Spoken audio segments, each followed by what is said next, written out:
Friends, welcome to NS classes. My name is Neetu. आज हम बात करेंगे कंप्यूटर साइंस की। हमने टेस्ट सीरीज स्टार्ट की हुई है जिसमें आज हम 13वीं टेस्ट सीरीज जो है डिस्कस करेंगे। अगर अभी तक आपने बाकी की टेस्ट सीरीज़ नहीं देखी तो प्लेलिस्ट जाके मैं टेस्ट चेक कर लो। वहाँ पर जो है state computer science test series आपको नाम से आपको मिल जाएगा, जिसमें आपको 12 पेपर पहले हैं, 13वां आज हम डिस्कस करने वाले हैं।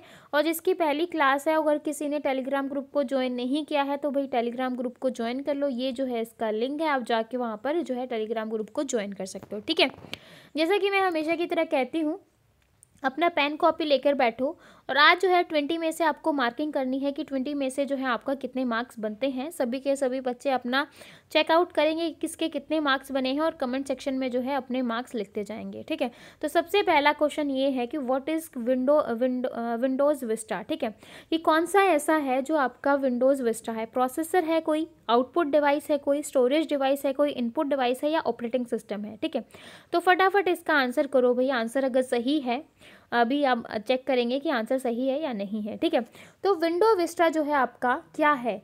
विंडो विस्टा जो है आपका एक ऑपरेटिंग सिस्टम है। तो जो इसका आंसर है वो क्या होगा भाई? ई है। अगर आपने सही आंसर किया है तो अपना 1 मार्क लगा लो, अगर आपका गलत है तो 0 कर लो। ठीक है, हाँ जी। नेक्स्ट क्वेश्चन देखो, which of the following is an operating system used in computer. ठीक है, तो अगर आपने ऑपरेटिंग सिस्टम पढ़े हैं तो ऑपरेटिंग सिस्टम में सबसे पहला ऑपरेटिंग सिस्टम कौन सा था? सारे बच्चे कमेंट करके बताएंगे और ये बताना है कि इन 5 में से आपका कौन सा ऑपरेटिंग सिस्टम जो है वो नहीं है, जो हमने कंप्यूटर में यूज़ नहीं किया। विंडो 95 किया है, 2000 किया है, MS DOS किया है, विंडोज़ 3.1 किया है, विंडोज़ 98 किया है। ठीक है, तो कोई बताएगा कि इसमें से ऐसा कौन सा है जो हमने यूज़ नहीं किया? तो हमने विंडोज़ 3.1 को यूज़ नहीं किया, 95, 2000, MS DOS 98 को किया है।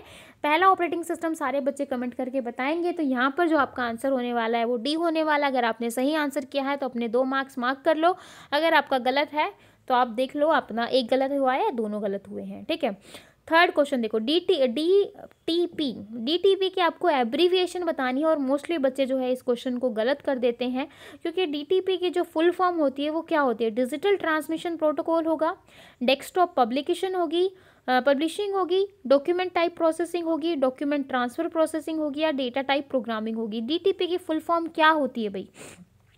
तो डीटीपी की जो फुल फॉर्म होगी वो डेस्कटॉप पब्लिशिंग होगी। तो यहाँ पर बी आंसर जो है आपका बिल्कुल सही होगा। ठीक है, अगर आपने आंसर सही दिया है तो अपने मार्क्स ऐड कर लो। 14 क्वेश्चन देखो, which of the following is equivalent रफली 1 बिलियन बाइट। ठीक है, तो रफली जो है एक तरीके का अप्रोक्सीमेशन यहाँ पर बताना है कि जो 1 बिलियन बाइट है वो किसके बराबर होता है? किलोबाइट के, टेराबाइट के, गीगाबाइट के, मेगाबाइट के या मेगाबिट के। ठीक है, तो एक चीज़ आपको याद रखनी है, अभी तक जो क्वेश्चन आते थे वो ऐसे थे 2 की पावर 20 किसके बराबर होगी, 2 की पावर 10 किसके बराबर होती है, 2 की पावर 30 किसके बराबर होती है, 2 की पावर 40 किसके बराबर होती है। ठीक है, लेकिन अब जो है वो बिलियन पूछ लिया, तो आपको पता होना चाहिए बिलियन किसके बराबर होता है, मिलियन जो है वो किसके बराबर होता है, क्योंकि इस तरह के क्वेश्चन एग्जाम में पूछ ले जाते हैं। तो 1 बिलियन जो है वो आपका किसके बराबर होगा? 1 गीगाबाइट के बराबर होगा। तो यहाँ पर जो आपका आंसर होगा भाई वो सी होगा। ठीक है, हाँ जी। फिफ्थ क्वेश्चन देखो, the ALU control unit jointly is known as. आपका जो ALU कंट्रोल यूनिट जो है वो कहाँ पर होते हैं? तो मैंने आपको बताया था, रैम होगा, CPU होगा, पर्सनल कंप्यूटर होगा, EEPROM होगा या रोम होगा। ठीक है, तो सबसे पहले इन पांचों की आपको मुझे फुल फॉर्म बतानी है। रैम की फुल फॉर्म होगी रैंडम एक्सेस मेमोरी, CPU की फुल फॉर्म होगी सेंट्रल प्रोसेसिंग यूनिट, PC की होगी पर्सनल कंप्यूटर, EEPROM की क्या होगी भाई? Erasable programmable read only memory, और रोम की क्या होगी? Read only memory. ये तो थी इनकी फुल फॉर्म। अब ALU एंड कंट्रोल यूनिट कहाँ पर होती है? देखो, ALU यहाँ पर हो गया अर्थमेटिक लॉजिक यूनिट, CU आपका यहाँ पर हो गया, रजिस्टर भी आपके यहीं कहीं हो जाते हैं। ठीक है, तो ये सारे जो है वो कहाँ पर आते हैं? आपको प्रोसेसर में आते हैं, जिसको आप CPU कहते हो। तो ये कहाँ पर होंगे भाई? आपके CPU के अंदर होंगे। तो आपका बी आंसर, बी ऑप्शन जो है वो बिल्कुल सही होगा। ठीक है, हाँ जी। 6th क्वेश्चन देखो, the dash port resemble a standard phone jack. आप जो है वो कौन सा पोर्ट यूज़ करोगे रिजेंबल करने के लिए? फोन जैक के लिए, फायर वायर का, मोडम का, पेरिफेरल का, सीरियल का या नन ऑफ दीज का। तो यहाँ पर जो है आपका आंसर क्या आ जाएगा भाई? मोडम आ जाएगा। तो बी ऑप्शन आपका यहाँ पर बिल्कुल सही होगा। 7th क्वेश्चन देखो, ALU perform dash operation. ALU जो है वो किस टाइप के ऑपरेशन परफॉर्म करता है? Arithmetic, ASCII, algorithm base, logarithm base या नन ऑफ दीज। किस टाइम के जो ऑपरेशन है वो परफॉर्म करता है? तो देखो, सबसे पहले इसकी फुल फॉर्म देखो, अर्थमेटिक, लॉजिक यूनिट। तो अर्थमेटिक लॉजिक यूनिट है तो किस टाइप के ऑपरेशन परफॉर्म करेगा, अर्थमेटिक। ठीक है, तो यहाँ पर ए ऑप्शन आपका बिल्कुल सही होगा। हाँ जी, 8th क्वेश्चन देखो, the group of related records in database is called. जो एक ग्रुप के साथ जो रिलेटेड रिकॉर्ड्स होते हैं, ठीक है, उसको आप क्या कहोगे, ऑब्जेक्ट कहोगे, मेमो कहोगे, टेबल कहोगे, रिकॉर्ड कहोगे, नन ऑफ दीज कहोगे। ठीक है, तो यहाँ पर जो आपका आंसर है वो क्या होने वाला। हाँ जी, तो ग्रुप ऑफ रिलेटेड रिकॉर्ड, जो ग्रुप ऑफ रिलेटेड रिकॉर्ड हैं आप उसको क्या कहते हो। ठीक है, तो रिलेटेड रिकॉर्ड्स आप कहाँ पर रख सकते हो, डेटाबेस में। डेटाबेस में आपकी क्या होती है, किस फॉर्म में रखते हो, टेबल की फॉर्म में रखते हो, जिसमें आपकी रो एंड कॉलम होती हैं। ठीक है, तो यहाँ पर आपका आंसर क्या आ जाएगा भाई, सी आ जाएगा। ठीक है, 9th क्वेश्चन देखो, what is the generation of computer which are built with microprocessor. मतलब कौन सी जनरेशन ऑफ कंप्यूटर में आपका माइक्रो प्रोसेसर आ गया था। ठीक है, तो फर्स्ट जनरेशन में आ गया था, थर्ड में आ गया था, फोर्थ में आ गया था, सेकंड में आ गया था, प्रियर टू फर्स्ट या फर्स्ट से पहले आ गया था। ठीक है, तो माइक्रो प्रोसेसर आपके कब आ गए थे भाई, तो माइक्रो प्रोसेसर आ गए थे आपके फोर्थ जनरेशन में। ठीक है, तो फर्स्ट में आपका क्या आया था, वैक्यूम ट्यूब। ठीक है, सेकंड में आपके क्या आए थे, ट्रांजिस्टर। थर्ड में आपके क्या आए थे, आईसी, इंटीग्रेटेड सर्किट। फोर्थ में आपके माइक्रो प्रोसेसर या एलएसआई या फिर वीएलएसआई। ठीक है, फिफ्थ में आपका क्या आया था भाई, फिफ्थ में आपके यूएलएसआई आए थे, अल्ट्रा लार्ज स्केल इंटीग्रेशन, और आपका क्या आया था, आर्टिफिशियल इंटेलिजेंस आ गया था। ठीक है, तो यहाँ पर जो आपका आंसर होने वाला है वो बी होने वाला है, फोर्थ जनरेशन कंप्यूटर। क्लियर है भाई। 10th क्वेश्चन देखो, the digital telecommunication term ISDN abbreviation. ISDN काफ़ी इंपॉर्टेंट है, कई बार बच्चे गलत कर देते हैं क्योंकि बहुत सिमिलर से टर्म होती है और हम जो है वो गलत मार्किंग कर देते हैं, और कई बार एग्जाम में आ चुका है। आईएसडीएन क्या होता है, इंटरनेट सर्विस डेटा नेटवर्क होगा, इंटरनेशनल सर्विस डिजिटल नेटवर्क होगा, इंटीग्रेटेड सर्विस डिजिटल नेटवर्क होगा, इंटरैक्टिव स्टैंडर्ड डायनामिक नेटवर्क होगा, इंटीग्रेटेड स्टैंडर्ड डिजिटल नेटवर्क होगा। क्या होगा भाई, आईएसडीएन आपका होता है इंटीग्रेटेड सर्विस डिजिटल नेटवर्क, यानी कि सी ऑप्शन आपका यहाँ पर बिल्कुल सही होगा। अगर आपने सही लगाया तो अपने मार्क्स जो है वो सही करते जाओ। हाँ जी, 11th क्वेश्चन देखो, how to specify cell range from A10 to A25 in MS Excel. मतलब आप किस तरीके की सेल रेंज जो है वो स्पेसिफाई करते हो MS एक्सेल में। आपने देखा होगा, MS एक्सेल पढ़ा होगा, A10 से डैश लगाएंगे, 2 लगाएंगे, कॉलन लगाएंगे, डॉट लगाएंगे या कुछ नहीं लगाएंगे। तो देखो MS एक्सेल जब आप यूज़ करते हो, अगर आपको A10 से A25 तक लिखना है तो बीच में इनके क्या लगाओगे, कॉलन लगाओगे। ठीक है, क्या लगाओगे, कॉलन लगाते हैं, तो आपका सी ऑप्शन जो है यहाँ पर बिल्कुल सही होगा। 12th क्वेश्चन देखो, if you change window 98 operating system to window XP। अगर मुझे जो है विंडो 98 ऑपरेटिंग सिस्टम को चेंज करना है किसके अंदर, विंडो XP के अंदर, तो इसको मैं क्या कहूँगी, update, patch, pull down, push up या अपग्रेड। मैं क्या कहूँगी भाई, अगर मुझे विंडो 98, जैसे अभी मेरे कंप्यूटर में विंडो 7 है और विंडो 7 से मुझे उसको अपडेट या क्या बोलेंगे, उसी वर्ड को हम क्या बोलते हैं, विंडो 7 से अपडेट करके मैं उसको विंडो 10 में कर दूंगी, तो उसको हम क्या कहेंगे, अपग्रेड। मैंने उसको क्या कर दिया, अपग्रेड कर दिया, जो है उसमें चेंज करवा दिया। तो विंडो 98 से विंडो XP पे जाने के लिए आप क्या करवाओगे, अपग्रेड करवाओगे। ठीक है, हाँ जी। 13 क्वेश्चन देखो, ALU and control unit of the most of the computer are combined and are embedded on a single क्या आ जाएंगे भाई, monochip, control unit, micro processor, ALU, micro film. ठीक है, तो यहाँ पर अभी हमने लास्ट क्वेश्चन में देखा था, ALU कंट्रोल यूनिट आपके कहाँ पर होते हैं, CPU के अंदर होते हैं, सेंट्रल प्रोसेसिंग यूनिट के अंदर होते हैं। ठीक है, हाँ जी। तो ALU कंट्रोल यूनिट यहाँ पर कहाँ पर होंगे भाई, उस क्वेश्चन में तो CPU था। अब आप यहाँ सोच रहे होगे कि ऑप्शन में CPU नहीं है, तो यहाँ पर हम क्या आंसर देंगे। तो देखो यहाँ पर मोनोचिप है, कंट्रोल यूनिट है, ALU है। ठीक है, तो ये दोनों तो पूछा ही है कि कहाँ पर कंबाइन होते हैं, कहाँ पर एक साथ होते हैं। ठीक है, माइक्रोफिल्म। तो यहाँ पर जो आपका आंसर होगा वो क्या होगा, माइक्रो प्रोसेसर, क्योंकि माइक्रो प्रोसेसर भी क्या होता है, एक तरीके की स्मॉल चिप होती है जो आपका सेंट्रल प्रोसेसिंग यूनिट काम करती है, वैसे ही आपका माइक्रो प्रोसेसर भी काम करता है।